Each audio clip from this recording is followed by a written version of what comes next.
Marc Delepoux, vous êtes l'auteur d'un livre Une société intoxiquée par les chiffres, propositions pour sortir de la crise globale.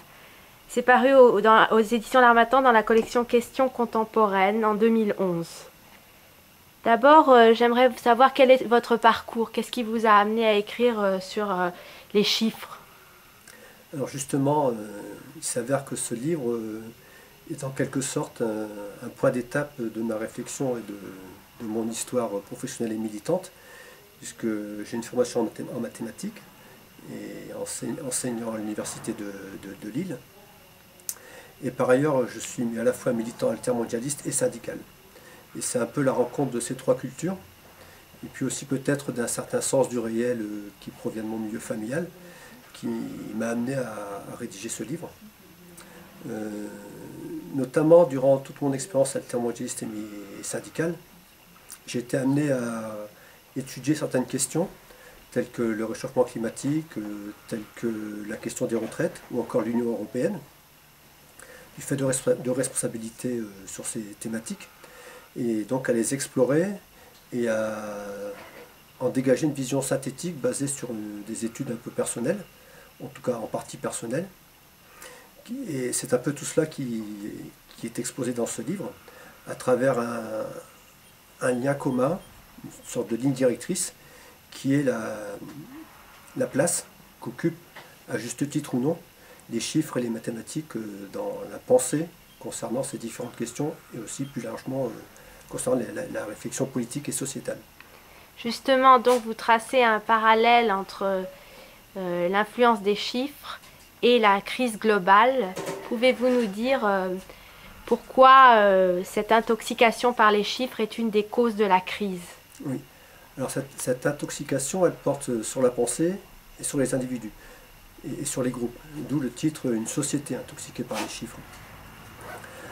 Alors je parle dans le premier chapitre de l'intoxication, je dirais, de la société et des individus, via notamment les relations au travail, l'évaluation, etc.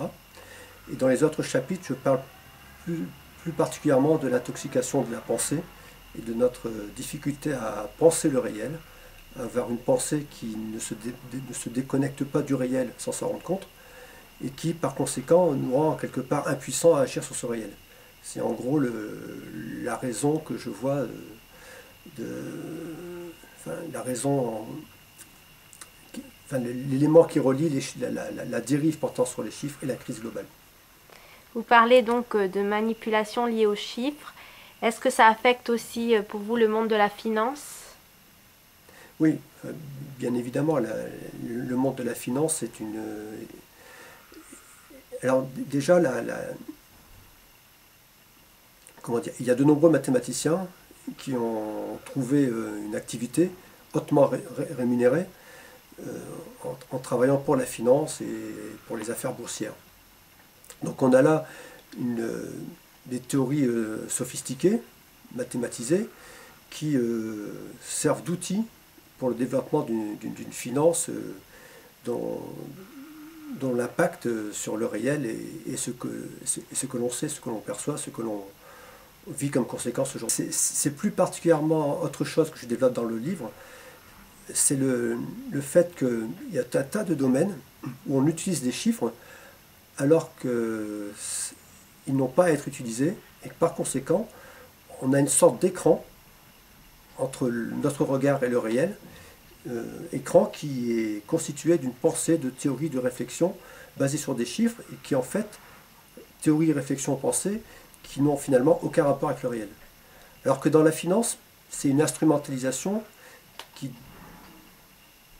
est un peu, comment dire, qui est d'un autre ordre. Et quelles sont vos pistes pour sortir de la crise, des idées que vous avez Alors la première piste, c'est de prendre conscience que les chiffres et les mathématiques n'ont pas à être utilisés dans certains domaines, sauf éventuellement pour quelques recherches pointues, mais pas à être utilisés dans le champ politique et dans un champ de la pensée qui prétend analyser, comprendre le réel, décrire le réel. Je crois que ça, c'est le principal message du livre. Et si on parvient à se libérer de cela, on aura une pensée beaucoup plus pertinente pour saisir ce monde dans lequel nous sommes et pour créer les conditions de sortie de crise. Mais aussi, dans le dernier chapitre notamment, il y a toute une réflexion sur la nouvelle Europe qu'il faudrait créer pour pouvoir se libérer du néolibéralisme qui, lui,